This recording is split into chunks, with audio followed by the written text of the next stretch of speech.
In this short video, I'm going to introduce you to thesis statements. Now, to answer this question, I'm going to focus mostly on the compare-contrast thesis statement, but it's because the compare-contrast formula is a pretty versatile one that you can apply to many different types of essays. So let's get into a few basics. If you've never heard the term thesis statement before, I want to let you know that I'll be using thesis statement and thesis interchangeably. Some teachers will make a big deal about the difference.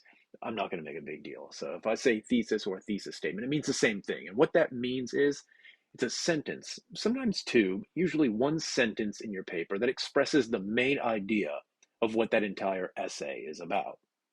Now, every college level essay needs a thesis statement, so it's a good idea to have an idea of what this statement is, what it does, where it goes in the paper, and what type of thesis to use depending on the paper you're writing. So I'll cover all of those things in this video. Now, depending on the type of essay, your teacher might have specific expectations for your thesis. So the best way to figure out what you should put in your thesis, where you should put it in the paper, would be to look over your assignment instructions very closely. So let's do that now. I've got the instructions for your compare-contrast essay here, and I've given you some clues and hints for your thesis statement. And if we scroll through, we'll notice the last sentence of your intro must be your thesis. So I've told you where to put it. The last sentence of your intro. If you don't know, the intro is the first paragraph of your paper. So you want to make sure that the last sentence of your very first paragraph is your thesis. I'll give you a little more information here. Your thesis must name your subjects and specify if you will compare or contrast them. A prong or umbrella, either one will be fine. It's up to you. Now, you probably don't know what a lot of that means. You probably don't even know your subjects yet because I just assigned the paper. So we'll go through all of this stuff in the presentation. Now, if you're writing a narrative essay, you'll have a very different thesis from a compare-contrast. But if you're writing an argumentative or possibly a process analysis, you'll have kind of a similar thesis statement. And so that's why I'm using the compare-contrast as an example here. The one thing that all thesis statements have in common is that they express the main idea of your entire paper.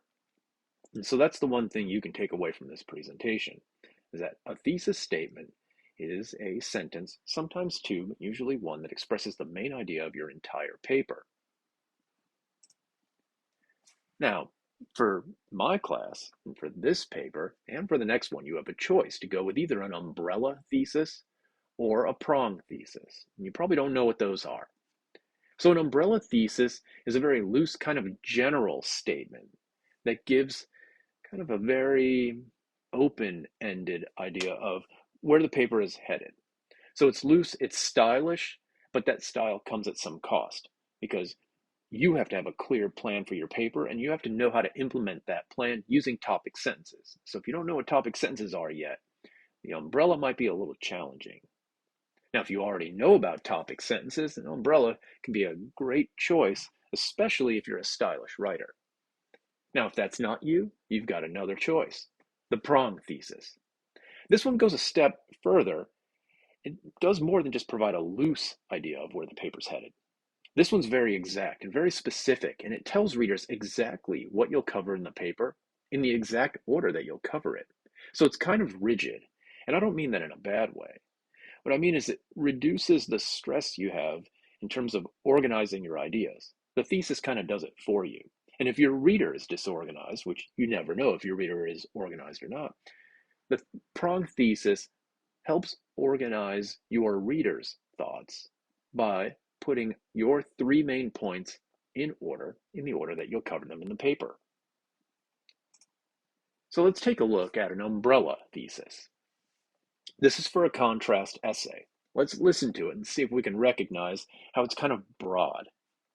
Flamenco and gypsy jazz guitars are easily confused, but they really are quite distinct from one another. So you notice how open this statement is. I'm telling you that these two guitars are quite distinct from one another, but I'm not telling you how they're distinct. You have to read the paper to find out what makes one different from the other. So this is a very loose umbrella thesis. Now you do know my subjects, I've named them, flamenco guitars and gypsy jazz guitars. So there's no doubt what two things I'm going to cover in this paper. Now in a college level essay, you have to have a reason for writing your paper. And my reason is that most people who don't play guitar will be confused if they see a gypsy jazz guitar next to a flamenco guitar. They look pretty much the same if you're not a guitarist. And so my reason for writing this paper is because most people can't tell the two guitars apart. So I would argue that there really are some serious distinctions between these two instruments. And I could use my paper to uncover those distinctions. Now, the thesis statement just offers a broad overview that I will cover those differences, but you don't know what differences I'm going to cover. Now let's take a look at the prong. The prong thesis is a lot more specific. I'm still going to use a contrast thesis, and I'm going to use the same subjects, flamenco and gypsy jazz guitars. It's pretty much the same paper, except this thesis statement offers a very specific plan for where the paper will go. Flamenco and gypsy jazz guitars might look identical to the untrained eye. However, they are built, played, and sound totally different from one another. So there's no doubt this entire paper is about flamenco and gypsy jazz guitars and how they're different. But notice now you know exactly how different they are in terms of how they're built, how they're played, and how they sound. And so readers now know that I will cover build, play, and sound in my paper in this exact order. Now think about the advantage here. If you're somebody that is interested in maybe becoming a luthier, you could pick this paper up and you know you don't have to really read the whole thing. You could just read the build paragraph. Now, if you're a player and you're not interested in building guitars, you could save yourself a little bit of time. You look at this prong thesis and you can focus on the middle paragraph, how these guitars are played, and possibly how they sound. And so the prong thesis helps readers better understand exactly where your paper is going. So this is a good choice if you're not an organized person or if you suspect that your reader might not be very organized or focused. So, some things to consider as you draft thesis statements, at least in my class. There are different parts that you want to be mindful of. You always want to make sure and cover your subject very specifically in any kind of thesis statement. It doesn't matter what type of paper you're writing. You want to get right down to your subject. In this example, it was two different types of guitars, flamenco guitars and gypsy jazz guitars. And there's no doubt that this paper will cover those two guitars. You want to have a reason for writing the paper, and the thesis statement is a great place to express that reason. The reason for writing my paper is that people often confuse these two guitars because they look the same. 9 times out of 10, the essay you write in a college environment will have some kind of argument built into it. Not every time, but most of the times. And a contrast essay essentially is an argument. You're arguing that things are a lot more different than they seem. And so my thesis statement covers that these two guitars, even though they look the same, they actually are quite different. And then if you go with the prongs, you don't have to. You can use the loose umbrella, more stylish approach. But if you go with a prong thesis, then you want to include your specifics. And for the most part, generally speaking, you'll have 3 prongs for a well-rounded, robust essay. This is just a general rule that you can kind of apply probably to any class that begins, if it begins with the numbers 0, 1, or 2. For example, you're taking an EN 101 class. So the class begins with the number 1. So a 3-prong thesis would be appropriate. When you get into a higher level class, you might have more prongs. So which one should you choose? I have some general rules to help. The prong.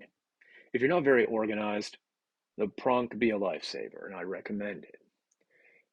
If you're somebody who's never liked writing and you feel like it's a chore and you can't wait to get done with it, go with a prong. The prong will actually speed up the writing process. It might take a little longer to write the thesis in the beginning, but once you get that thesis down, the paper will write itself very quickly, and you'll see that in the coming weeks. If you don't know the phrase topic sentences, consider going with a prong, at least until you thoroughly understand topic sentences. And if you happen to notice that the prong is longer than the umbrella, and you're just concerned with writing the shortest paper possible, I think you should go with a prong. Really, it's not about words as much as it's about making sure that your writing is clear, organized, and effective. So, now, when should you go with the umbrella? Well, if you're naturally very organized, then that means you don't need the prong.